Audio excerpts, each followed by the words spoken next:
Mister Chetan, ಏನಪ್ಪ ಅಂಬೇಡ್ಕರ್ ಬಗ್ಗೆ ನಿನಗೇನಪ್ಪ ಗೊತ್ತು? ಅಂಬೇಡ್ಕರು ಅವರನ್ನು ಕಾಂಗ್ರೆಸ್ ಸೋಲಿಸಿದ್ದಂಥದ್ದು ದೊಡ್ಡದಲ್ಲ. ನೀನು ಏನು ಹೇಳಕ್ಕೆ ಕೊಟ್ಟಿದೀಯಾ? ಹಾಗಾದರೆ ಅಂಬೇಡ್ಕರ್ ಅವರನ್ನು ಸೋಲಿಸಿದ್ದು ಕಾಂಗ್ರೆಸ್ ಸರಿ ಅಂತನಾ? ಅಂಬೇಡ್ಕರ್ ವಿಚಾರಗಳನ್ನು ಸಂಪೂರ್ಣವಾಗಿ ಓದಿ ತಿಳ್ಕೊ. ಮೊದಲು ಮೂರ್ಖನ ಥರ ಅವಿವೇಕಿ ಥರ ಮಾತಾಡೋದಕ್ಕೆ ಹೋಗಬೇಡ. ನಿನ್ನ ಪ್ರಚಾರದ ಗೀಳಿದ್ರೆ ನೀನು ಬೇರೆ ವಿಚಾರ ಮಾತಾಡು, ಇಲ್ಲ ಸತ್ಯವನ್ನು ಮಾತಾಡು. ಅಂಬೇಡ್ಕರ್ ಅವರನ್ನು ಕಾಂಗ್ರೆಸ್ ಸೋಲಿಸಿದ್ದು ದೊಡ್ಡದಲ್ಲ. ಹಾಗಾದರೆ ಅಂಬೇಡ್ಕರ್ ಅವರನ್ನು, ಬಾಬಾ ಸಾಹೇಬ್ ಅಂಬೇಡ್ಕರ್ ಚುನಾವಣೆಗೆ ನಿಂತಾಗ ಇಡೀ ಕಾಂಗ್ರೆಸ್ ಪಕ್ಷ ಅವರ ನೇತಾರರುಗಳೆಲ್ಲ ಸೇರಿ ಅವರನ್ನು ಸೋಲಿಸಲಿಕ್ಕೆ, ಪ್ರಚಾರ ಮಾಡಲಿಕ್ಕೆ ಸ್ವತಃ ಪ್ರಧಾನಮಂತ್ರಿ ಆದಂಥ ನೆಹರು ಅವರೇ ಬಂದು ಅವರ ವಿರುದ್ಧ ಚುನಾವಣೆ ಪ್ರಚಾರವನ್ನು ಮಾಡಿದ್ರಲ್ಲ, ಇದು ನಿನಗೆ ದೊಡ್ಡದಾಗಿ ಕಾಣಿಸ್ತಾ ಇಲ್ವಾ? ಒಬ್ಬ ಸಾಮಾನ್ಯ ವ್ಯಕ್ತಿ, ಅವರ ಸಹಾಯಕನಾಗಿದ್ದಂಥ ಕರ್ಜೋಳ್ಕರ್ ವ್ಯಕ್ತಿಯನ್ನು ಅವ್ರ ವಿರುದ್ಧ ನಿಲ್ಲಿಸಿ ಅವ್ರನ್ನ ಗೆಲ್ಸಾದ್ಮೇಲೆ ಆ ಗೆದ್ದಂಥ ಒಂದೇ ಒಂದು ಕಾರಣಕ್ಕೆ ಅವ್ರಿಗೆ ಪದ್ಮ ವಿಭೂಷಣ ಪ್ರಶಸ್ತಿಯನ್ನು ಕೊಟ್ಟಂಥ ಕಾಂಗ್ರೆಸ್ಸನ್ನು ಅದು ಆ ವಿಚಾರ ದೊಡ್ಡದಲ್ಲ ಅನ್ನುವಂಥದ್ದನ್ನು ನೀನು ಹೇಳಕ್ಕೆ ಕೊಟ್ಟಿದೀಯಾ?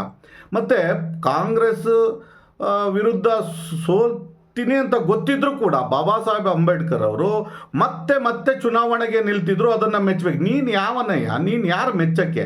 ಅವರ ವಿಚಾರಗಳನ್ನು ಮಾತಾಡಬೇಕು ಅಂದ್ರೇ ನಿನಗೊಂದು ಸ್ವಲ್ಪ ತಿಳುವಳಿಕೆ, ಜ್ಞಾನ ಇರಬೇಕು. ಅದನ್ನು ಬಿಟ್ಟು ನೀನು ಅವ್ರ ಬಗ್ಗೆ ಮಾತಾಡುವಷ್ಟು ಮೇಧಾವಿನೂ ಅಲ್ಲ, ಅವರ ಯಾವ ರೀತಿಯಲ್ಲೂ ಅವ್ರಿಗೆ ಹೋಲಿಕೆ ಮಾಡ್ಕೊಳ್ಳೋಕ್ಕೆ ನೀನು ಸರಿಯಾದಂಥ ವ್ಯಕ್ತಿನೂ ಅಲ್ಲ. ಹಾಗಾಗಿ ಅವರನ್ನು ಮೆಚ್ಚಬೇಕು. ಚುನಾವಣೆಗೆ ಮತ್ತೆ ಮತ್ತೆ ಸೋಲ್ತೀನಿ ಅಂತ ಗೊತ್ತಿದ್ರು ಕಾಂಗ್ರೆಸ್ ವಿರುದ್ಧ ಚುನಾವಣೆಗೆ ನಿಲ್ತಿದ್ರು.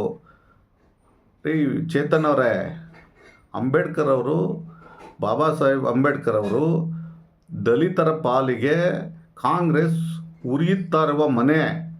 ಅದರ ಒಳಗಡೆ ಏನಾದರೂ ದಲಿತರು ಹೋದರೆ ಸುಟ್ಟಿ ಬೂದಿ ಆಗೋದು ಖಂಡಿತ ಅನ್ನುವಂಥ ಮಾತನ್ನು ಹೇಳಿದ್ದಾರೆ. ಹಾಗಾಗಿ ಮತ್ತೆ ಒಂದು ಹೋರಾಟದಲ್ಲಿ ಅಮಾಯಕರ ಮೇಲೆ ಕೇಸುಗಳನ್ನು ಹಾಕಿ 22 ಜನರಿಗೆ ಆರೋಪವನ್ನು ಮಾಡಿದಂಥ ನ್ಯಾಯಾಲಯದಲ್ಲಿ ಅವರ ವಿರುದ್ಧ ವಾದವನ್ನು ಮಾಡಿ ಅವರಿಗೆ ಎಲ್ಲೋ ಒಂದು ಕಡೆ ಗಲ್ಲು ಶಿಕ್ಷೆ ಆಗುವಂಥ ಪರಿಸ್ಥಿತಿ ಇದ್ದಾಗ ಬಾಬಾ ಸಾಹೇಬ್ ಅಂಬೇಡ್ಕರ್ ಅವರು ವಾದ ಮಾಡೋಕ್ಕೆ ಹೋಗಬೇಕಾಗಿತ್ತು ಅವತ್ತಿನ ದಿನ. ಆದರೆ ಅವರ ಮಗನ ಸಾವಾಗುತ್ತೆ. ಆ ಸಾವನ್ನು ಕೂಡ ಲೆಕ್ಕಿಸದೆ ಆ ಶವವನ್ನು ಒಂದು ಬಿಳಿ ಬಟ್ಟೆಯಲ್ಲಿ ಸುತ್ತಿಟ್ಟು ನ್ಯಾಯಾಲಯಕ್ಕೆ ಹೋಗಿ ಆ 22 ಜನರ ಮೇಲೆ ಬಂದಂಥ ಆರೋಪವನ್ನು ಸುಳ್ಳು ಅಂತೇಳಿ ವಾದವನ್ನು ಮಾಡಿ ಅವರಿಗೆ ಜೀವಾವಧಿ ಶಿಕ್ಷೆಯನ್ನು ತಪ್ಪಿಸುವಂಥ